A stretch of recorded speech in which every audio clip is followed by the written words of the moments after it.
ఆవిర్భావం నుంచి అక్కడ వేరే పార్టీకి చోటే లేదు. సిట్టింగ్ ఎమ్మెల్యేగా ఉన్న వ్యక్తి సినిమా రంగంలో ఉండటమే కాకుండా సేవా కార్యక్రమాలను దిట్టగా పేరు తెచ్చుకున్నారు.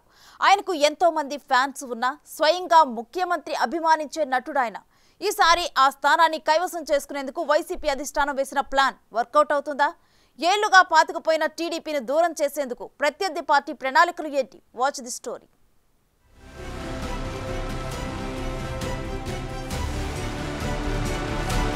హిందూపురం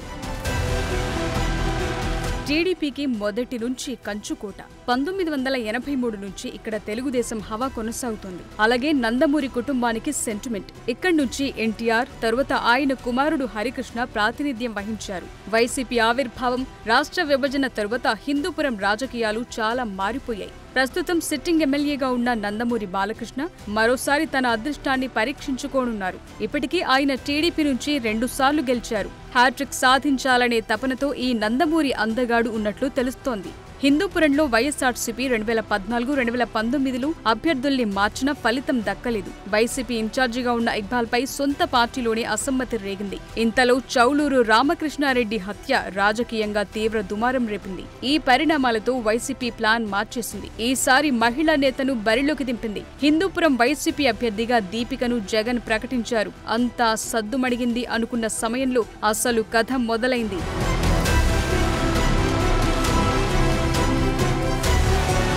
హిందూపురంలో టీడీపీని ఢీకొట్టడం, అందులోనూ నందమూరి నటసింహం బాలకృష్ణను ఓడించడం అంటే ఆషామాషీ కాదు. 30 ఏళ్లకు పైగా అక్కడ తెలుగుదేశం పార్టీని టచ్ చేసిన దాఖలాలు లేవు. అంతలా ఈ నియోజకవర్గంలో టీడీపీకి పట్టుంది. అందులోనూ బాలయ్య లాంటి గట్టి అభ్యర్థిని ఓడించాలంటే మరింత కష్టపడాల్సి ఉంటుంది. కానీ వైసీపీకి అంత సీన్ లేదనే విషయం ఇప్పటికే అర్థమైనట్లు తెలుస్తోంది.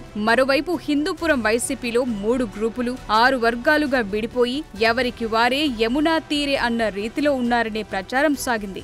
హిందూపురంలో స్థానిక వైసీపీ నేత నవీన్ నిశ్చల్కు మంచి పేరుంది. గతంలో ఆయన బాలకృష్ణ చేతిలో ఓడిపోయారు. ఆ సానుభూతి కూడా ఉంది. కానీ నవీన్ కు టికెట్ దక్కకపోవడంతో పార్టీపై ఆయన గుర్రుమన్నారట. ఏదో రకంగా నవీన్ ను వైసీపీ అధిష్టానం బతిమాలి దారిలోకి తెచ్చుకుందట. మరో నేత దివంగత చౌలూరు రామకృష్ణారెడ్డి వర్గం కూడా జగన్ తీరుపై ఆగ్రహంతో ఉన్నట్టు తెలుస్తోంది. ఆయన చెల్లెలు టికెట్ కోసం ఓ రేంజ్ లో పోరాడి సైలెంట్ అయిపోయారు. వారు కూడా ఫ్యాన్ పార్టీ కోసం పెద్దగా పనిచేయలేదనే వాదనలున్నాయి. బాలకృష్ణ ప్రత్యర్థి అయిన మహ్మద్ ఇక్బాల్ టీడీపీలో చేరి 2019 ఎన్నికల్లో బాలకృష్ణ తరపున ప్రచారం చేశారు. ముస్లిం వర్గంలో అంతో ఇంతో పట్టున్న నేతను కూడా వైసీపీ చేజార్చుకుందనే టాక్ అప్పట్లో నడిచింది. మున్సిపల్ చైర్మన్ ఇంద్రజ కూడా పార్టీలో అంటి ముట్టనట్టు వ్యవహరించారట. తన భర్తను కేసుల్లో ఇరికించడంతో తప్పక సహకరించాల్సి వచ్చినా లోలోపల మాత్రం అభ్యర్థి దీపికకు ఏమాత్రం సహకరించలేదనే ప్రచారం సాగుతోంది.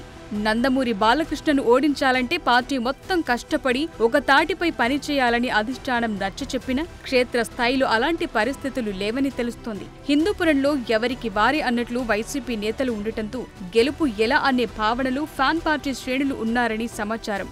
తెలుగుదేశం ఆవిర్భావం తరువాత 3 సార్లు గెలిచిన ఎన్టీఆర్ హిందూపురంలో అనేక పరిశ్రమలు తీసుకొచ్చి అభివృద్ధి చేశారు. ఎన్టీఆర్ తనయుడు బాలయ్య కూడా 560 కోట్ల ఖర్చుతో 120 కిలోమీటర్లు పైప్లైన్ వేసి జీడిపల్లి రిజర్వాయర్ నుంచి తాగునీరు తీసుకొచ్చారు. అదే 2019 ఎన్నికల్లో బాలకృష్ణ విజయానికి దోహదం చేసిందని రాజకీయ నిపుణుల మాట.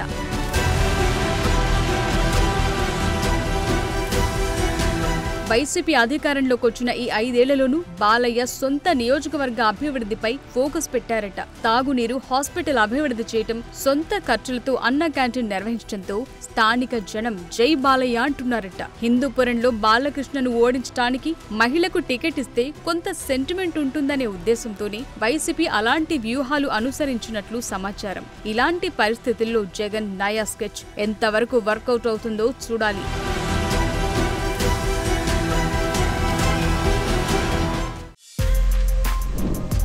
For more videos like this, subscribe Big TV channel.